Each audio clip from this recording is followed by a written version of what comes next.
सभी हॉरर कहानियां किसी न किसी जगह पर शुरू होती है। कभी किसी 100 साल पुराने पेड़ के पास तो कभी किसी जंगल के अंदर। पर सबसे ज्यादा रोंगटे वो खड़ी करती है जो किसी घर के अंदर हो। घर एक ऐसी जगह होती है जिसमें लोग अपने आप को सेफ मानते हैं, पर कभी कभी घर ही एक हॉरर स्टोरी में बदल जाती है। हॉन्टेड हाउस एक ऐसी घर होती है जहाँ पर उन लोगों की आत्माएं निवास करती है जो कि उस घर में पहले कभी रहता होगा या फिर उस घर से उसका कोई संबंध होगा। अकाल मृत्यु जब होती है तब किसी किसी आत्माओं की अंतिम इच्छा बाकी रहती है और इसलिए हमें घरों में अजीब चीजें देखने को मिलती है। इस दुनिया में 20 लाख से भी ज्यादा पॉपुलर हॉन्टेड घरें मौजूद हैं, पर आज जिनके बारे में आप सुनोगे वो आपके रोंगटे खड़े कर देगी। बस एक बार पूरी वीडियो देख लेना। आप डायन, चुड़ैल, भूत, प्रेत इन सब चीजों में मानते हो कि नहीं वो तो मैं नहीं जानता, पर इन केसेस को एक बार सुन लो और फिर अपने लिए डिसाइड कर लो।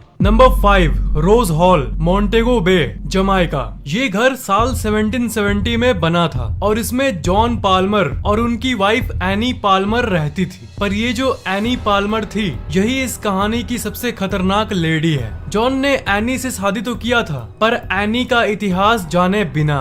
एनी का जन्म हैटी नाम के एक जगह पर हुआ था और जब ये सिर्फ 10 साल की थी तब इनके माता पिता दोनों टाइफॉइड बीमारी के चलते मारे गए थे। फिर उस लड़की को एक नैनी यानी एक दाई ने पाला पोसा और दाई ने उस लड़की को काला जादू और टोटके भी सिखाने लगी। कहानी में वापस आए तो जब एनी की शादी जॉन से हुई तब कुछ ही दिन बाद एनी ने जॉन को मार डाला और वो घर अपने नाम कर ली। उसके बाद वो 3 बार शादी की और तीनों पतियों को उसने मार डाला और पतियों के साथ साथ जितने नौकर उसके घर में काम करते थे सबकी वो बलि चढ़ा देती थी। पर एक बार एक नौकर के बेटे जिसके फादर एनी के घर काम करते थे और जिसे एनी ने मार डाला था, उस नौकर के बेटे ने बदला लेने के लिए एनी को मार डाला। ये माना जाता है कि एनी आज भी उस घर में भटकती है। वो व्हाइट विच यानी डायन के नाम से भी जानी जाती है और ये भी कहा जाता है कि जितने पतियों और नौकरों को बेरहमी से एनी ने काले जादू से मारा था वो सब आज भी इस घर को हॉन्ट करते हैं। 1965 में इस घर को एक म्यूजियम में बदल दिया गया और आज भी जो स्टाफ इस म्यूजियम में काम करते हैं सब रात के समय पैरानॉर्मल चीजों को रिपोर्ट करते हैं, जैसे गेट अपने आप बंद हो जाना और इंसानों की ऐसी चीखें सुनाई देती है मानो किसी को मारा जा रहा हो और ये आवाजें रात के समय पूरे बिल्डिंग में गूंजती है।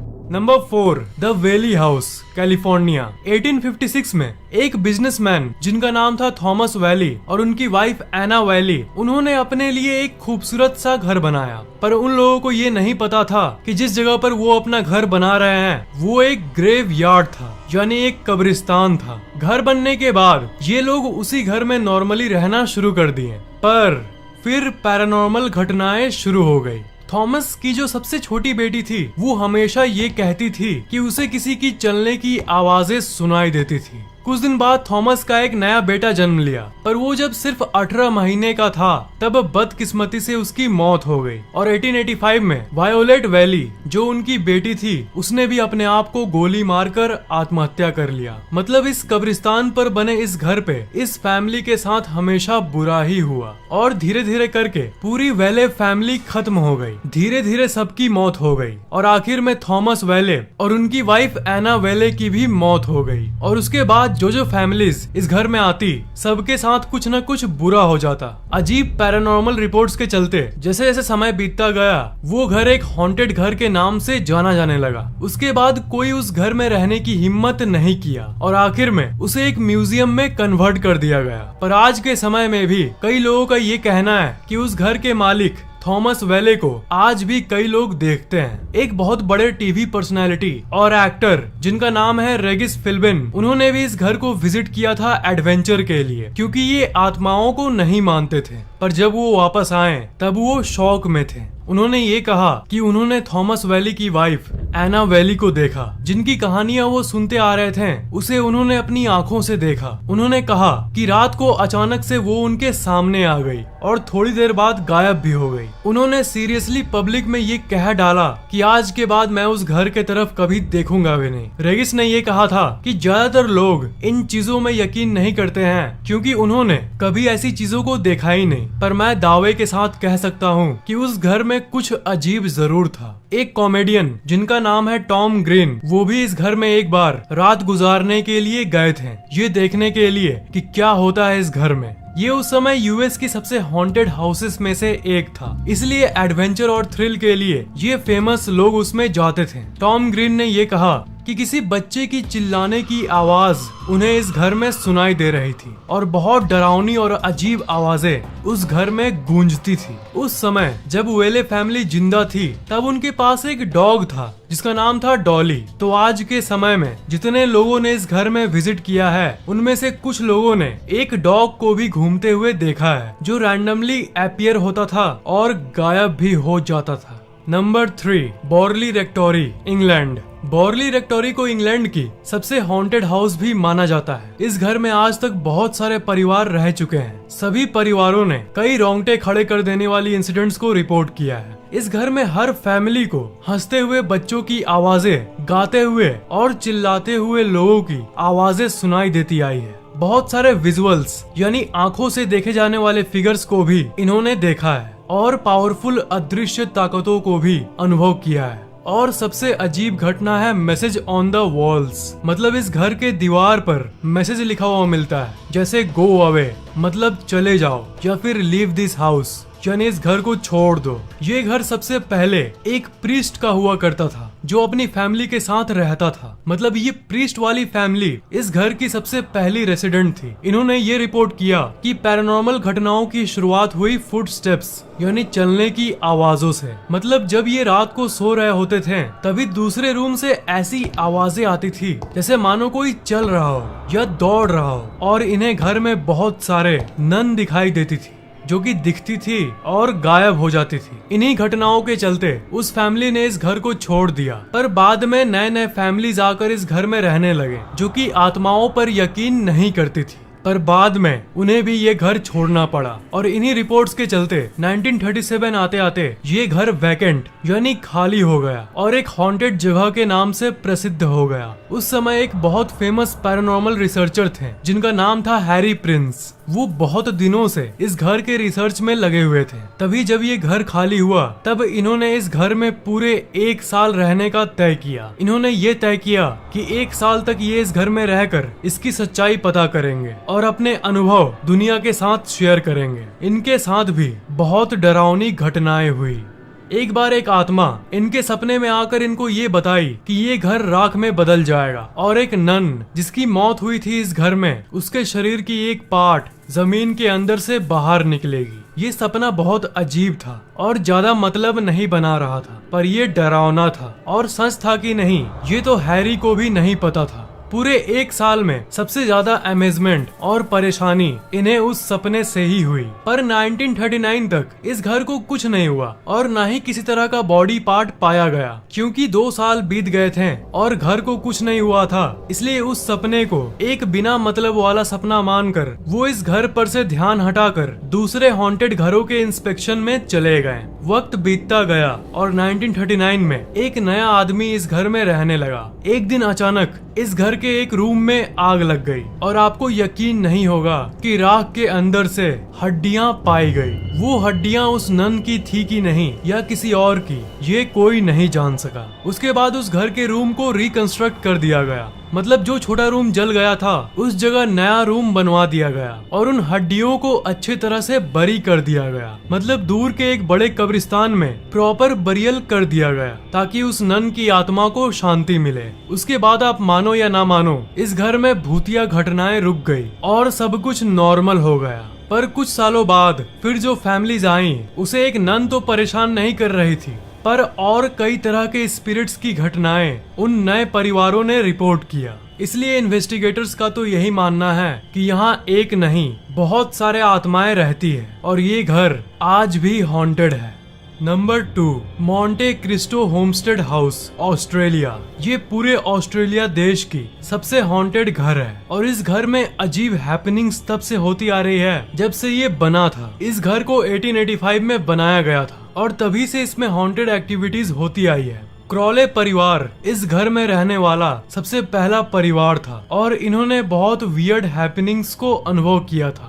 इनके घर में एक नौकरानी काम करती थी। एक दिन अचानक वो सीढ़ी पर से फिसल गई थी, पर उसका ये कहना था कि वो फिसली नहीं थी बल्कि उसे किसी अदृश्य शक्ति ने ढकेला था। पर क्रॉले फैमिली को लगा कि ये बढ़ा चढ़ाकर बोल रही है, पैर फिसल गया होगा इसका। इस घटना पर किसी ने उतना ध्यान नहीं दिया, पर जब वो ठीक होने के बाद वो फिर से काम करना शुरू कर दी, तब फिर से वो सीढ़ी के उसी जगह से गिर गई। पर इस बार उस नौकरानी ने पूरे दावे के साथ कहा कि सीढ़ी से वो गिरी नहीं थी, पर उसे कोई अननोन फोर्स बार बार ढकेल दे रहा था। उसके बाद जब वो नॉर्मल होकर काम करने आई तो एक बार फिर से वो सीढ़ी के उसी जगह से गिरी, पर इस बार वो इतनी जोर से गिरी कि अनफॉर्चुनेटली गहरी चोट के चलते उसी समय उसकी मौत हो गई। उस घटना के बाद जब एक दूसरी मेड काम करने आई तो बैल्कोनी से गिरने के चलते उसकी भी मौत हो गई। उसका एक बेटा था, हैरोल्ड। उसका कोई परिवार नहीं था, सिर्फ उसके मदर के बदले, और उसका कोई नहीं था जिसकी अब मौत हो चुकी थी।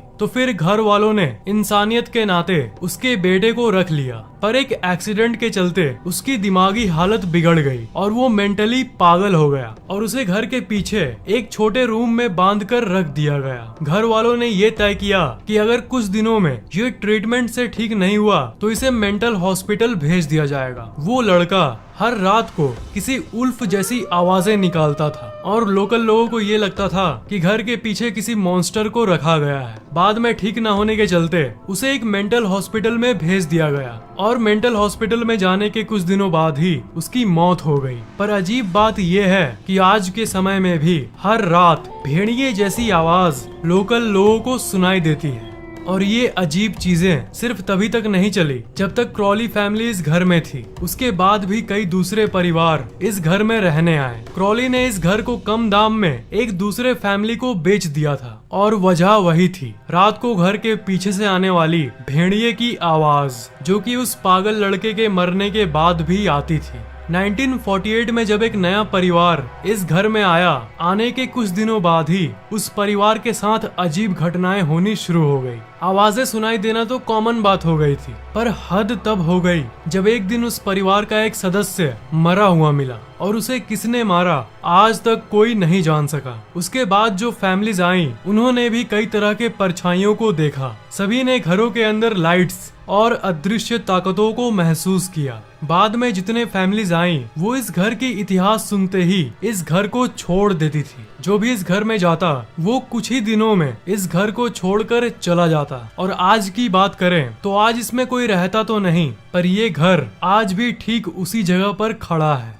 Number 1, haunted vicarage, Borgvattnet, Sweden. Sweden में एक गांव है जिसका नाम है बॉर्गवैटनेट और इसी गांव में एक घर है जो कि पूरे स्वीडन देश की सबसे हॉन्टेड घर है। ये घर साल 1876 में बना था और इस जगह सबसे पहली भूतिया घटना साल 1927 में हुई थी, जब इस घर में रहने वाले लोगों ने कई अजीब घटनाओं को शेयर किया, जिसमें से एक रिपोर्ट बहुत ही ज्यादा डरावनी थी। एक निवासी एक समय अपने कपड़ों को अलमारी में रख रहा था, तभी अचानक एक कपड़ा अपने आप ही फट गया, वो भी उनके आंखों के सामने। उन्हें पहले मोमेंट में ही शक हो गया था कि इसे कोई अदृश्य ताकत ही कर रही है। 1930 में इस घर में एक प्रीस्ट रहता था और उन्होंने एक रात एक औरत को देखा था जो कि ग्रे कलर की कपड़े पहनी हुई थी। वो लड़की उनसे दूर जा रही थी, पर अचानक से उनके आंखों के सामने ही वो गायब हो गई। 1940 के समय में एक कपल इस घर में रहने आया और उन्होंने भी कई अनएक्सप्लेनेबल चीजों को अनुभव किया। इन्हें अपने कमरों में चिल्लाने की आवाजें सुनाई देती थी